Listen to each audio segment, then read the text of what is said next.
recibimos con un fuerte aplauso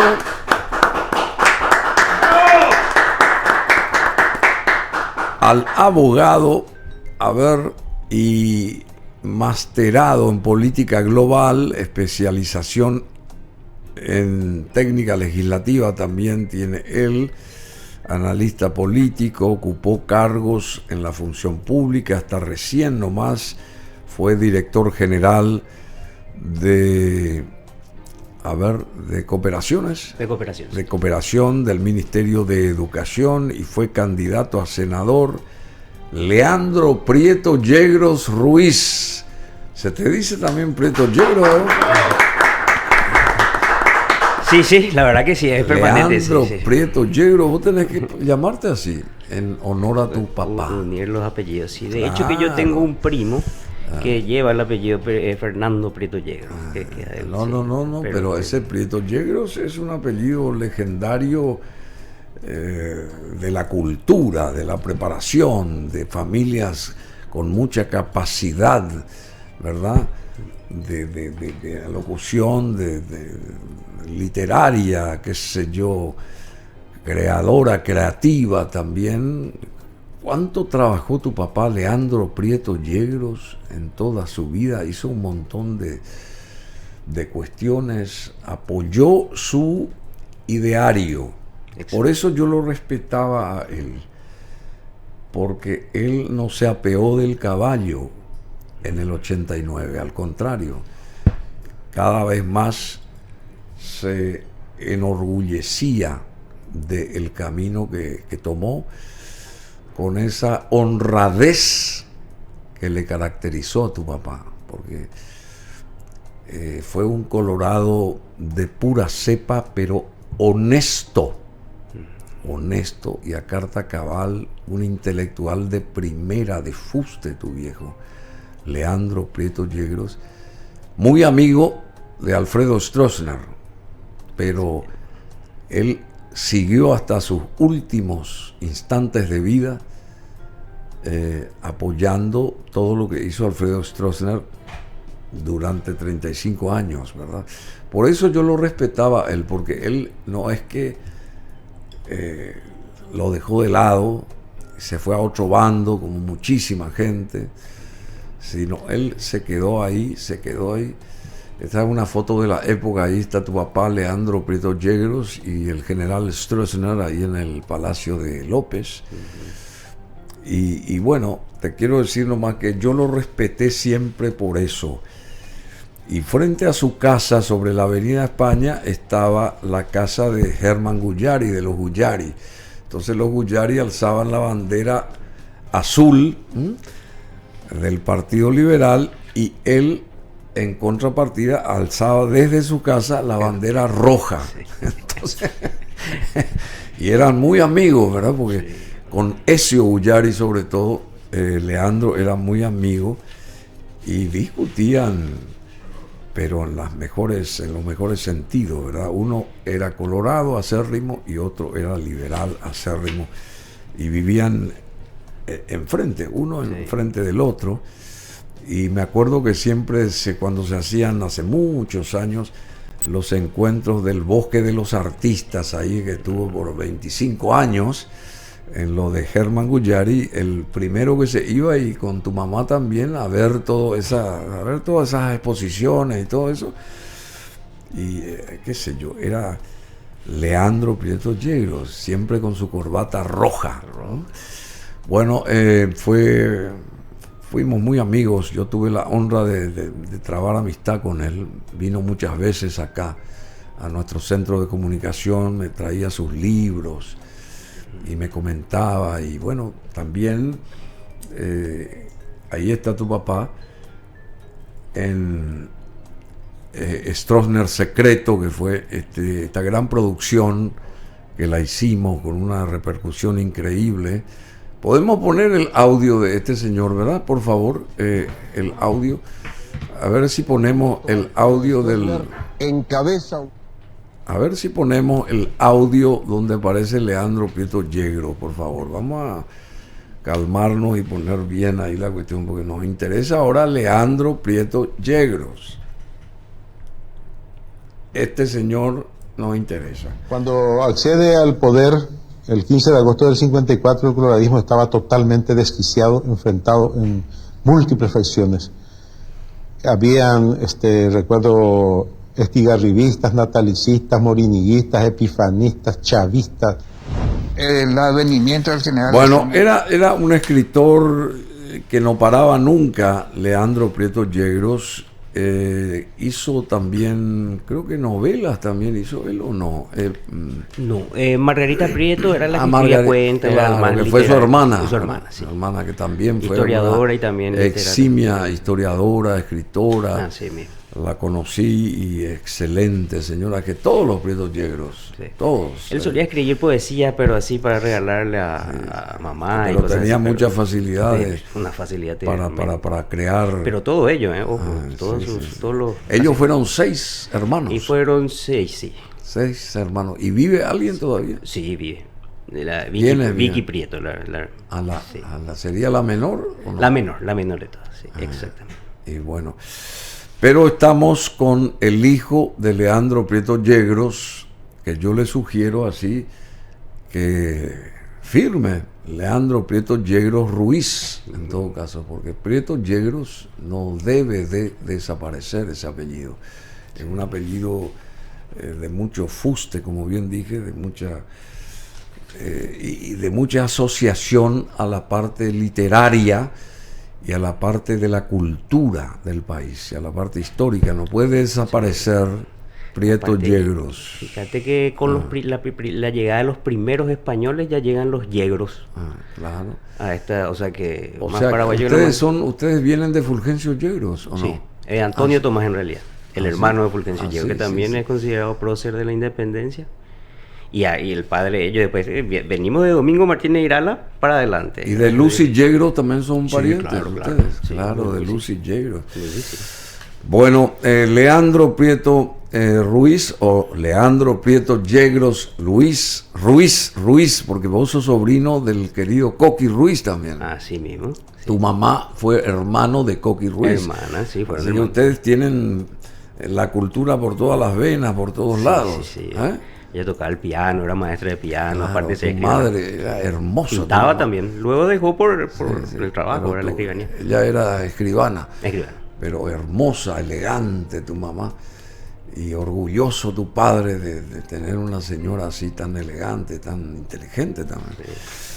Bueno, abogado es Leandro Prieto Yegros, hijo, masterado en política global, especialización, o se especializó en técnica legislativa, analista político, y fue director general de cooperación del Ministerio de Educación.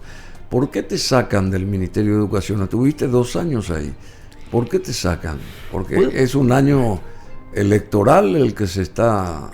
Puedo sacar conjeturas, ¿verdad? O guiarnos por rumores, pero... Vos sos colorado, obviamente. ¿Y por qué te sacan ahora? Sí, no podría, no me dieron palabras. No, eso no quiere decir que solamente los colorados puedan trabajar en la función pública, no voy por ahí. Sí. Sino, y más viniendo de la prosapia que venís vos, de tu familia colorada, ¿cómo te pueden apartar así nomás? Y yo creo que lo que dijiste, si vamos a sacar algunas conjeturas, porque explicaciones no tuve, no hubo despedida tampoco, no me avisaron. Un día salió el decreto y bueno. Así nomás, sin mediar. Pero es una modalidad de esa administración, no fue el único director general al que se le... de la administración de País Ramírez. Sí, exactamente. El ministro de Educación y Ciencias. Generalmente yo tuve ya una carrera dentro de la función pública, en cargos de confianza, particularmente fui secretario general de la ENC, y cuando va a haber un cambio secretario general de la Industria Nacional del Cemento. Industria Nacional del Ese fue mi debut, digamos, en cargos de confianza. Sí. Tenía 25 años cuando... y ahora tenés 43. Ahora 43. Y te avisan cuando te van a cambiar, vienen, mira, pasó esto, o está el famoso, el pedido del senador tal, o la esposa del presidente. O sea que uno siempre está pisando sobre huevos, entonces. Siempre.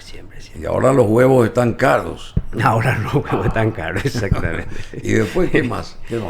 Y bueno, yo creo que es porque ya empiezan los años electorales, el cambio evidentemente tiene un tinte proselitista y político, entonces está dentro de las atribuciones del ministro hacer un Decime cambio. una cosa, vos, director general de cooperación del Ministerio de Educación. Cooperación es que ayudar a las escuelas, a los colegios, en la parte de infraestructura, ¿por ahí viene la mano o no? Por ahí viene la mano. La Dirección General tiene 3 direcciones. Una de ellas es la Dirección de Responsabilidad Social Empresarial, que justamente son el trabajo de las empresas donando, ayudando a las escuelas, al ministerio. Otro que es de acuerdos y convenios, y ahí es donde entran los acuerdos y convenios, el famoso convenio de Unión Europea. Vos estuviste en todo ese momento. Yo ya estuve hacia el final. Pero sí conocí bastante, bueno, pero sí conocí. Y la otra dirección que es de Relaciones Internacionales, que justamente es la que trata con agencias de cooperación justamente, ¿verdad? Que COICA, JICA, que son los japoneses, los coreanos que vienen, los españoles, ¿verdad? Que tienen sus agencias de cooperación. Y bueno, y ahí se coordina y se hacen mesas de trabajo y se ve qué es lo que ellos ofrecen, qué es lo que necesita el MEC y tratar de realizar las coordinaciones correspondientes. Sí, y a su vez... Perdóname, sí. Coordinaciones correspondientes para infraestructura sería, ¿verdad? También, o también entran los libros ahí, exactamente, entran también los libros, métodos de enseñanza. Los métodos de enseñanza. Sí. Ese tipo. Tenemos Mapara, que es matemática, por ejemplo, métodos de enseñanza de matemáticas, cosas muy interesantes. Ayer comenzaron las clases oficialmente para este año lectivo. ¿Por qué, según lo que dice la prensa que nos apoya al gobierno, ¿verdad? Porque hay que saber exactamente también cuál es esa columna del medio, porque uno se sitúa ahí, siempre yo quiero escuchar las dos campanas.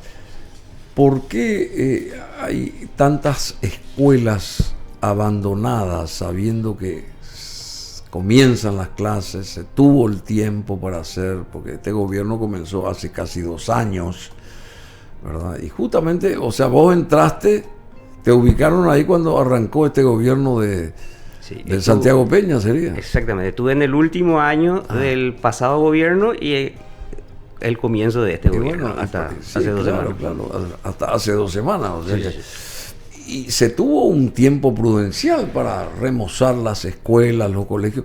¿Por qué no se atiende eso, digamos, con más detenimiento, con más ahínco, con más fuerza y como un legado para que nadie proteste? Porque y haciendo bien lo que prometió este señor que ahora está en el Palacio de López. Te pregunto, ¿cuál es el impedimento ahí? Porque dinero se tiene, y más si es educación, educativa la cosa, inclusive préstamos de aquí, de allá, hay países que también otorgan ese tipo de facilidades económicas como para ayudar a la educación, ¿verdad?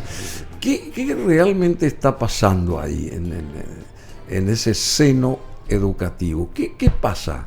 Es bastante complejo, pero si vamos a una regla general que se fue desarrollando históricamente dentro o sobre el Ministerio de Educación, es que justamente el abuso que hubo anteriormente o décadas atrás o en administraciones anteriores incrementó el control por leyes, hablando de leyes, el control de todo lo que sea licitación, de todo lo que sea convenio, los procesos, son todos muy controlados, tienen unos procesos muy específicos para transparentar y lógicamente controlar.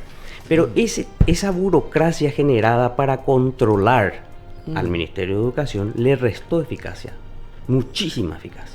Sí.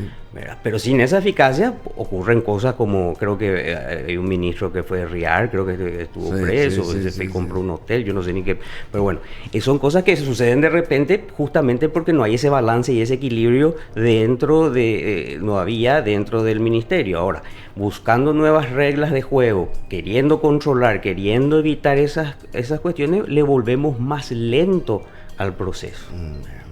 Una maquinaria lentísima. Por una parte. Eso por otra parte, los cambios desde presidencia. Fíjate que en esta nueva administración las construcciones pasan al Ministerio de Obras Públicas. Ya no Pero directamente. eso ya es efectivo, eso. No, se estaba trabajando. ¿Desde cuándo pasa? O sea que para que sean remozadas las escuelas, así en síntesis, las escuelas y los colegios. Ahora el Ministerio de Obras Públicas tiene que actuar en consecuencia. ¿Desde cuándo? ¿Ya está haciendo ese trabajo o todavía no? Sí, claro, ya estaban firmados los convenios. Sí, pero una cosa son los papeles, otra Sí, cosa y es ahí la donde- realidad. Exacto, y ahí es donde entran los procesos. Yo no sé si ya se iniciaron los trabajos o siguen todavía en la etapa de licitación o siguen todavía en la etapa técnica de decidir. Bueno. Y ahí es donde ahí queda Se anclado. estira como Sí. un chicle eso. No estoy, claro, no estoy actualizado con eso, ¿verdad? Vos Pero yo sabés creo que- tarde o temprano va a empezar eso, a ver si llegan eso veremos, pero tarde o temprano tiene que... Sí, tarde o temprano, eso está en una nebulosa entonces. Y son ahí sumamos las reglas de juego, los procesos que lo vuelven más lento, Dios mío. el cambio de reglas de juego. Después tenés que ver si son o no eficaces y eficientes los actores que están dentro del proceso, ¿verdad? Socorro. Porque a Bueno, veces- o sea que vos sabés que lo más triste de la vida es la propia realidad. ¿Vos sabías eso? Y sí. Porque lo más triste de la vida es la realidad, que en este caso nos circunscribimos a Paraguay, ¿verdad? Y a la realidad educativa o cómo están nuestras escuelas, nuestros colegios La abandonados. náusea, diría Sartre.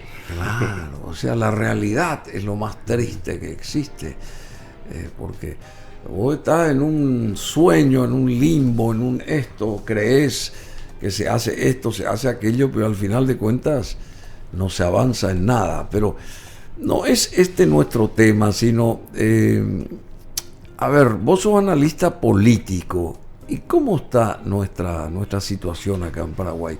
Saliendo de la parte educativa, porque evidentemente que no crea la gente que porque vos ya no estás en el Ministerio de Educación, entonces venías acá a despotricar, porque esa no es la historia, sino se sabe que nos falta muchísimo para fortalecer la parte educativa, no solamente en cuanto a enseñanza y a formación, sino en cuanto a la parte estructural de las escuelas, de los colegios, de las aulas, del trato al estudiantado, porque si no tienen las condiciones, ¿cómo se va a exigir que ellos puedan captar lo que ahí se les enseña, ¿verdad? Porque o no funcionan los aire acondicionados con los calores, o se cae el techo, se le cae el ventilador, como muchas veces ocurrió. En fin, ¿cómo analizás el Paraguay del 2025? Siempre empezando como regla general, empezando en una amplia visión, estando en un programa de televisión donde se hacía un brindis al final, a mí me toca decir siempre la parte fea en los análisis son así, ¿verdad? Yo creo que un Paraguay con exceso de democracia, sin entender mal lo que voy a decir, ¿verdad? Los griegos decían, ya que ellos fueron los que lucubraron, pensaron, reflexionaron sobre esto hace más de 2000 años atrás, ellos decían exceso de democracia, anarquía, exceso de república, dictadura.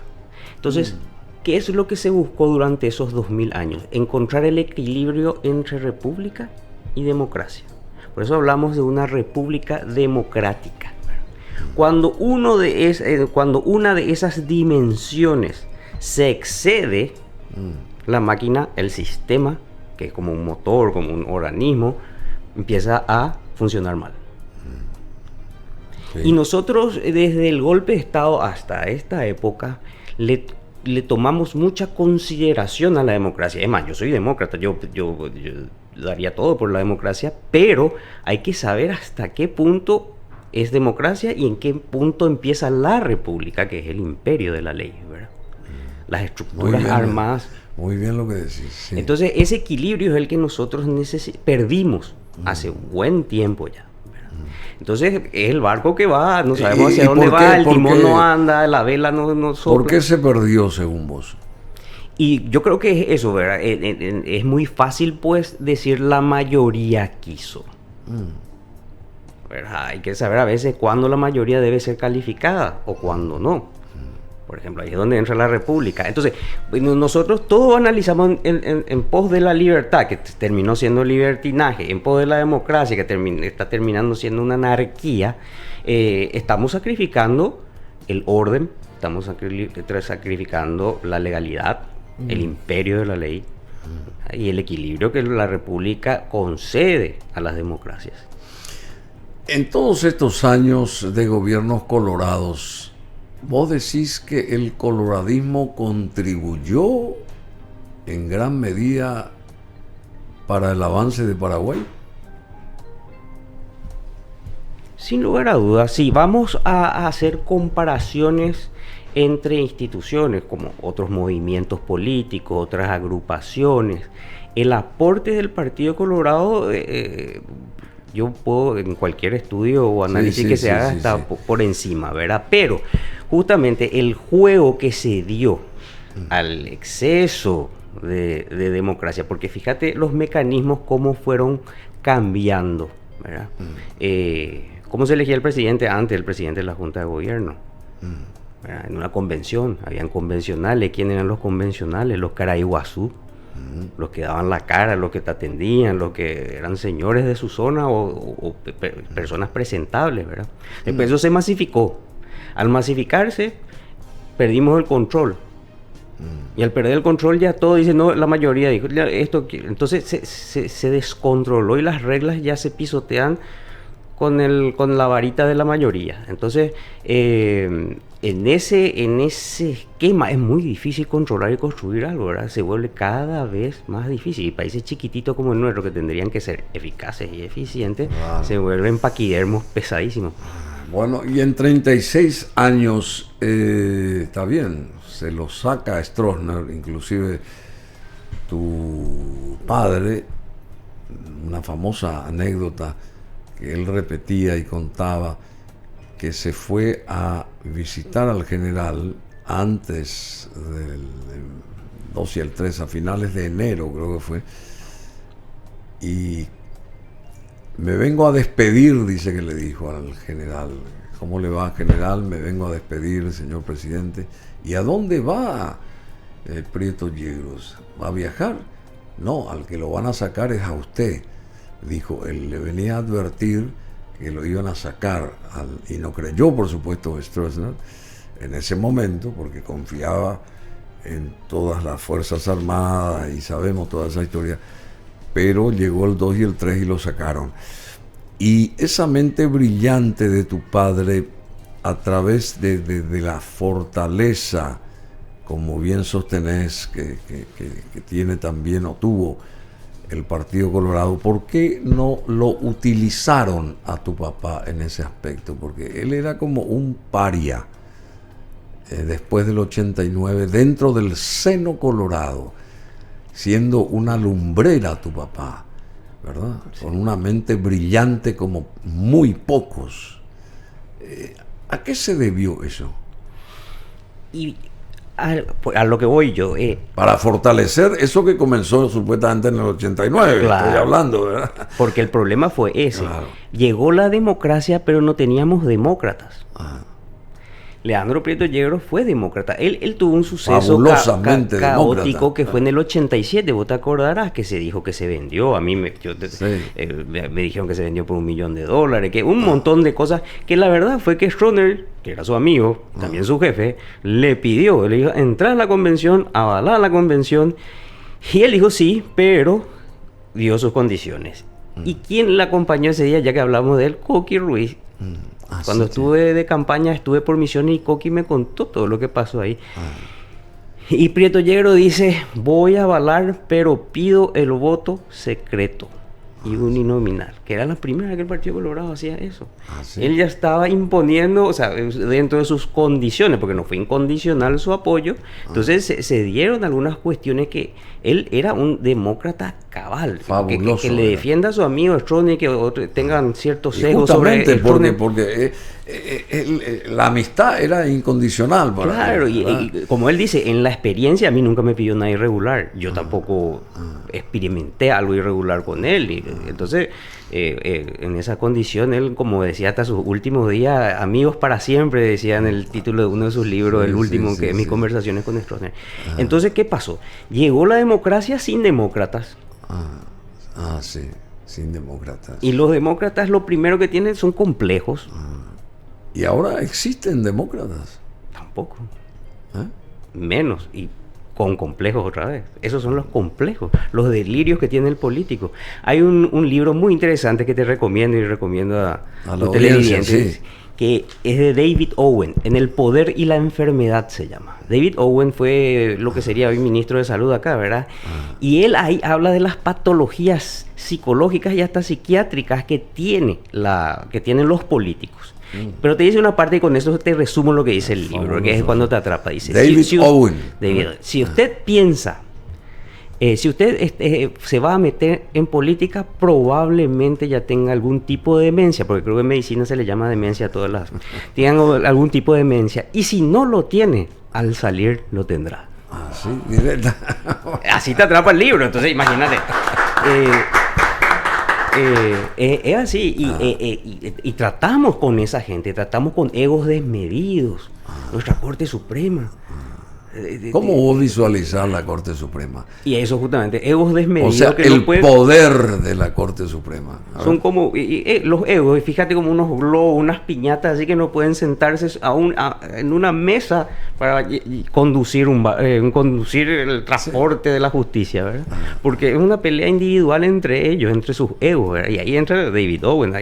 Entonces, acá, para que veas, va más allá. Un analista político no solo necesita de ciencias políticas, sociología, antropología, también necesita, yo leo mucho neurociencias, Sí, se lee psicología. Acá le tenía a David Owen, que también fue político, un médico que te escribe sobre psiquiatría y las patologías de los políticos. Y te toca todo, George Bush padre, a varios...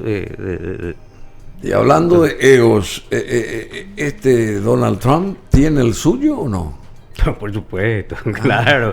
¿Quién no verá? Porque Pero ¿eso le ayuda a Trump en su accionar o no?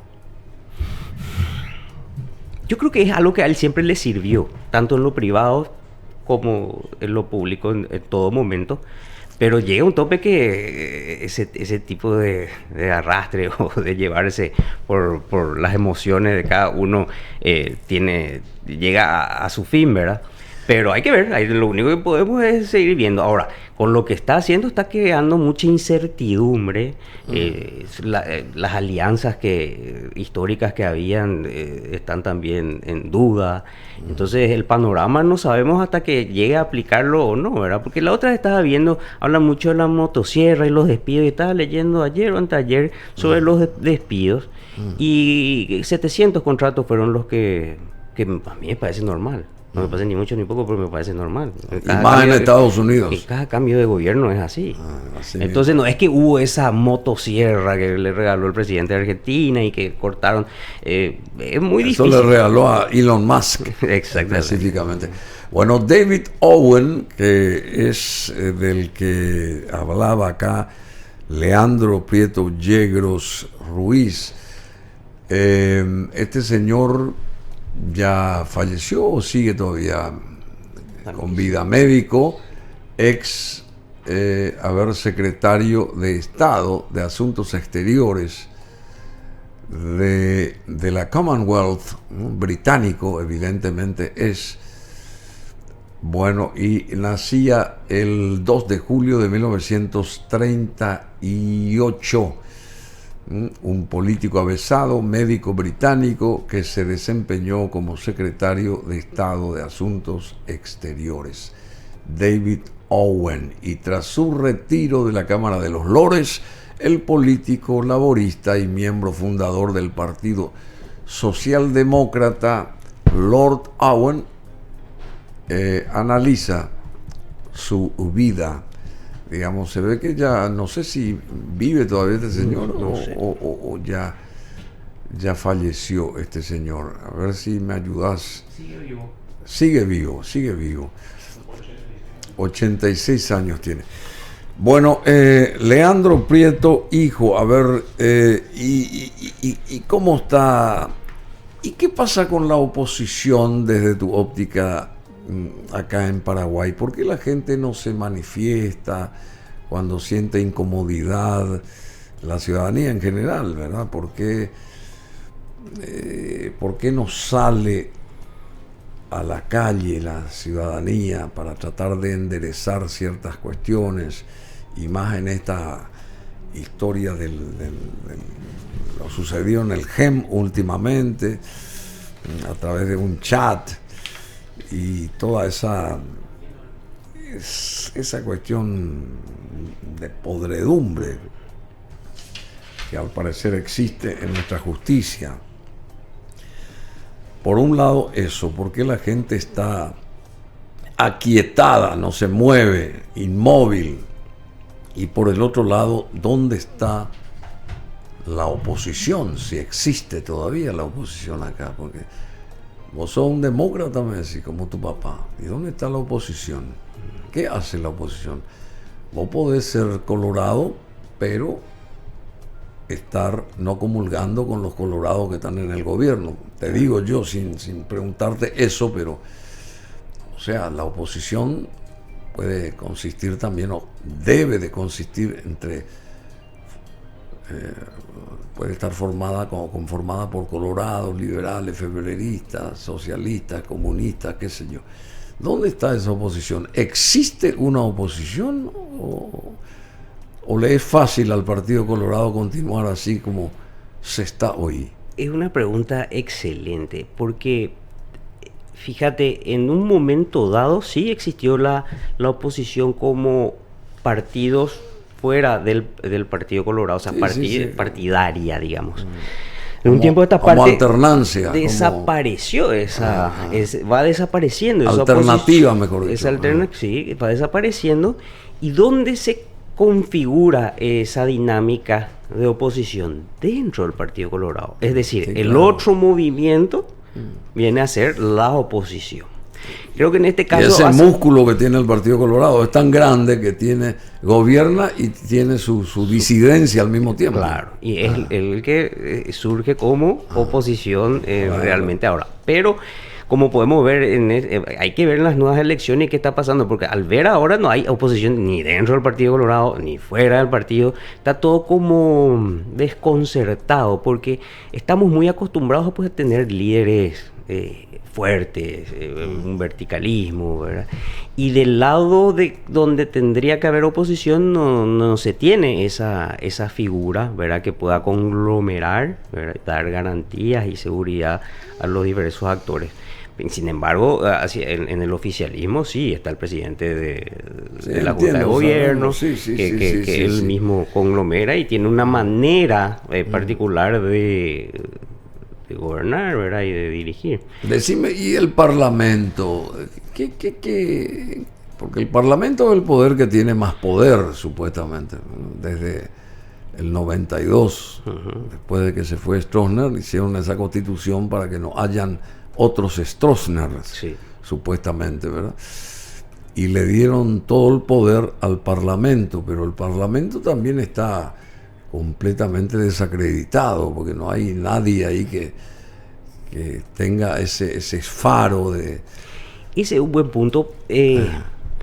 Hablamos de república y democracia. Dentro de los tres poderes, el poder judicial y el poder ejecutivo son republicanos.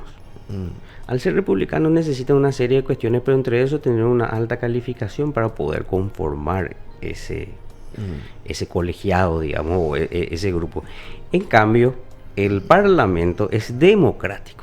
Entonces, vos verás entre las exigencias de cada uno que son mucho menores las del Parlamento, ¿verdad?, para acceder a él, por una parte. Por otra parte, caballero don dinero, decía el poeta. Cuando llegó el caballero don dinero a primar dentro de lo que es la política, ¿verdad?, y en todos los esquemas de la sociedad, debido en gran parte al narcotráfico, el contrabando, Claro, pero siempre hubo contrabando, ¿no? Siempre hubo, No pero... es una cuestión de ahora. Claro, pero la permeabilidad de ese dinero fácil, pues no existía, estaba bien focalizado. La ¿verdad? narcopolítica es la que existe. También, ahora por llamarlo una de las actividades, la narcopolítica. Entonces, ¿qué pasa? Como ya no hay gestión y ya no hay capacidad en los actores políticos, la única manera de acceder a un cargo es con dinero. Sí, ya sé, ya Entonces, eso es lo que hace que eso huela como huele, ¿verdad? Y bueno, ¿y cuál sería para el 2028? ¿Qué estás auscultando, divisando, qué sé yo? No sé si habría una bola de cristal ahí. De vuelta van a triunfar los colorados, evidentemente, porque al parecer la oposición todavía no se pone los pantalones largos o no practica no sé cómo es el asunto, pero ¿qué dice ahí? El senador liberal José Ledesma, él es Pacobá, ¿verdad?, quien es muy cercano al actual ministro de la Corte, manifestó que muchos referentes del PLRA creen que Víctor Ríos es la figura más potable como para ser candidato presidencial, dice José Pacobá Ledesma. Y allá arriba que dice, afirman que no hay que descartar a Víctor Ríos como candidato presidencial. Bueno, todo el mundo quiere ser presidente, ¿no? Es una cuestión. El asunto es qué hacen cuando llegan a la presidencia, ¿verdad? En favor de la ciudadanía, en favor del desarrollo, en favor de todo lo que se sabe, porque el actual presidente tuvo un apoyo impresionante por todo lo que se sabe que estudió, que se formó, que hizo afuera, que qué sé yo, y ahora como que está, no sé, está en silencio, o lo que hace no tiene la credibilidad necesaria. Hay como una suerte de torre de Babel en el sistema nuestro de la política. Es lo que yo siento, ¿verdad? No sé si estás de acuerdo conmigo, pero... Estoy muy de acuerdo, y a eso habría que agregarle algo, ¿verdad? La oportunidad histórica, porque creo que va a quedar el mercado si no aprovecha, está todavía a tiempo, ¿verdad? Pero la oportunidad histórica que él tiene de ser mayoría en el Congreso. Todos los otros presidentes tuvieron que permanentemente negociar, dialogar, todo lo que se hace en una democracia. Él tiene todo a su favor. Él tiene todo a su favor. O sea que no hay una sola excusa acá para que él no lleve a cabo. Si es que le interesa, ¿verdad? Ese es el punto. ¿Qué le interesa entonces? Y yo veo, según vos. Yo veo la conformación suya como muy familiar literalmente, y otra vez coloquial de amigos y familia, yo te pongo acá, yo te pongo allá, sin una realidad planificada, ¿verdad? Y estando improvisando permanentemente y sobre cuestiones generales, seguro de interés para el bloque de ellos, ahí sí se ponen de acuerdo y llevan adelante algo, pero así una visión país propiamente dicha, no creo. Por una parte. Por otra parte, dijiste la preparación. Yo no dudo de su preparación, parece excelente. Yo tuve conversaciones con él. Pero vos sabés que siempre hay un autor, no me está viniendo, pero francés, que empieza su libro preguntando: yo les voy a contar, desde que existen los economistas, cuántos economistas apoyaron al progreso de la humanidad. Y termina con el cosa, ninguno. Son ¿sí? Filósofos, son como filósofos igual, y le compara a los filósofos que se pasan, filósofos, estamos en permanente desarrollo, digo, porque también permanente búsqueda, en permanente búsqueda, sí, ¿verdad? Pero que sean concretos y que lleven a una solución. O que acerquen resultados positivos. Claro, exactamente. Entonces, decime, Leandro Prieto Yegros Ruiz, ¿y vos en qué facción del Partido Colorado te situarías? ¿Dónde estás vos? Bueno, yo cuando me candidaté quise candidatarme por mi propio movimiento. Terminé candidatándome por Fuerza Republicana. Tengo una amistad con Juan Manuel Brunetti, él estaba candidato a vicepresidente. Entonces me llamó, hablamos y coincidimos. Entonces probé, ¿verdad? Porque como analista, como consultor político, pues uno tiene que estar también en la cancha. Ya sé, por supuesto. Con decirte, a mí me faltaron, era como mi tesis. Yo quería demostrar, ¿verdad? que con determinada suma de dinero, que no era nada comparado a lo que gastan los otros, uno podía estar en la lista 1. Me faltaban 100 votos. Ahí le pegué en el palo, ¿verdad? Estuve cerquita de demostrar, pero era más bien como una tesis. Ahora, en mi campaña yo no le dije a nadie, esta es mi tesis, que quiero hacer una tesis y demostrar que se puede llegar.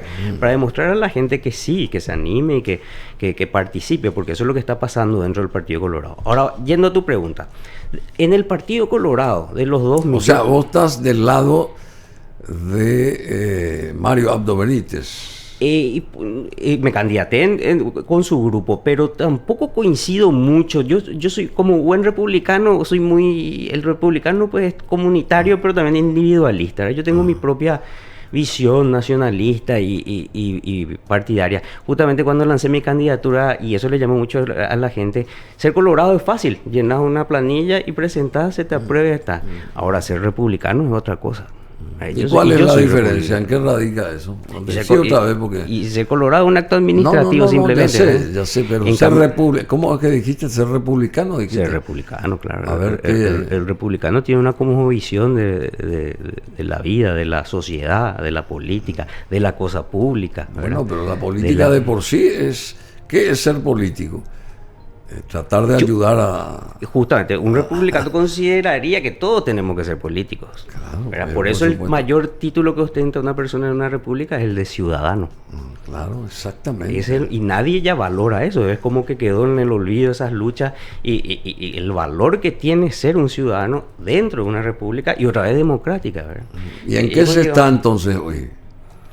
Si uno no tiene ese valor como ciudadano, ¿en qué se está? ¿Qué somos nosotros? Y ese es el desconcierto que está pasando, que hay que volver a conglomerar. Eso te iba a decir, dentro de ese equipo, dentro de ese Partido Colorado, de los 2 millones y algo de afiliados, hay me animo a decirte, el mínimo sería un 300,000 y el tope un 600,000 afiliados y afiliadas que son auténticamente republicanos y republicanas, que tienen convicciones ciudadanas, ¿verdad?, con respecto a lo que es su país. ¿Te acuerdas de la gente que cuando al Paraguay pasaba, por más que no sea particular y de bienestar individual y propio, se sienten felices porque su país avanza, ¿verdad? Ese tipo de gente que se partió con la división de UNACE. Cuando UNACE salió, llevó una buena cantidad de colorados republicanos y otros que quedaron, ¿verdad?, más fanáticos, más leales a su partido quedaron.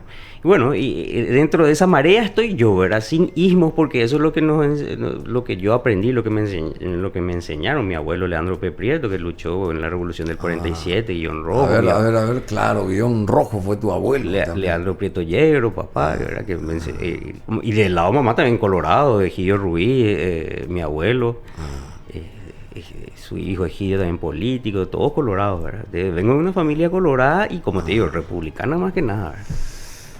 Bueno, te agradezco realmente. La primera vez que charlamos acá con Leandro Prieto Yegros Ruiz, y evidentemente es un chico joven, porque tiene 43 años, que tiene mucha sustancia, muchos valores y mucha formación. De más está decir, vuelvo a destacar eso, viniendo de donde viene, porque yo te insto a que agregues en tus presentaciones el apellido Prieto Yegros. Para la próxima ya tengo en la cédula. Vos tenés que... ¿Puedo despedirme con una anécdota? Sí, cómo no. No, si se puede. Acá tenés una cámara. Sí. Hablaste de los Guyari. Y hablamos un poco de los principios y valores. No, porque eran vecinos. Coraje y valentía. Cuando vino el golpe,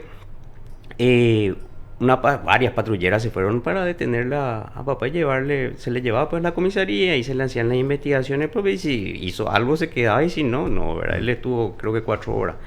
Después del 2 y el 3. Sí, en un momento dado venían las patrulleras. Entonces, llegaron a la casa de ustedes. Ahí sobre España. Sobre España. Y entonces le llama eso y le dice a papá, ahí te vienen a buscar, Fomle, se te vienen a buscar. Eso no sabe nadie. La primera vez que cuento, así que en tu programa es... Y le dice... Ezio Goyari le llama. Y le dice, si te voy a poner una escalera ahí atrás en Rilape, que está la fábrica de vela de Domínguez. Domínguez Bueno, te pongo ahí la escalera. Y vos sabés la altura, ha de ser 3 pisos más o menos la diferencia entre la muralla de papel y el desnivel que había con... Para que él salga para que por se ahí. escape y te voy a esperar en mi auto, le dice. Le dijo Ezio. Le dijo Ezio. La familia ya estábamos ahí, nosotros estamos esperando que pase lo que tenía que... Y papá se pegó un discurso de que él va a morir como hombre, que es el héroe, que esto, y quedó y se fue y se entregó.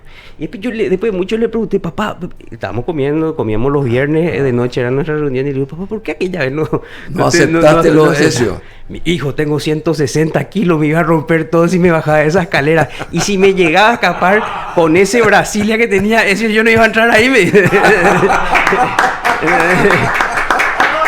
Pero digo nomás, la valentía que tuvo el otro, claro, que en pleno golpe pero era muy se amigo, ofrecía para llevarla a la Argentina. Eran muy amigos ellos, bueno, eran vecinos y amigos. Y uno era liberal fanático y el otro colorado. Claro, así mismo. Y esos son los demócratas, esos son los republicanos.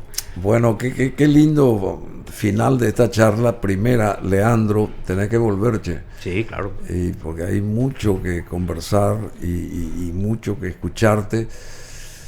Y saber de vos también en muchos aspectos, porque 43 años, y quiere decir que vos sos cercano al presidente Santiago Peña en el sentido de la edad, sos contemporáneo más o menos, sí. No sé, tiene 46, 47 años me parece. Sí. O sea, lo conoces y él te conoce a vos también. Sí, yo tuve 2 veces conversación con él, sí. Bueno, y vos tenés esperanzas de que él vaya por una senda más concreta, ¿te parece? Claro, más planificada, pensando más en el Estado, algo más práctico, ¿verdad? Y la gente, fíjate, estamos dolidos, la inflación, dijiste lo de los huevos, son cosas que vienen, que están pasando y le pegan realmente al bolsillo de la gente. Y ese debilitamiento es el que le conviene muchas veces a todos, porque eso es lo que hace que no se puedan manifestar, por ejemplo. El día que tengan 0, que el huevo te da 100.000, va a ver cómo van a salir. Bueno, muchas gracias, Leandro. ¿Te gusta la música también? George Harrison lo conoces, ¿sabes? Sí, claro. ¿Sabes sus sí, canciones? Sí.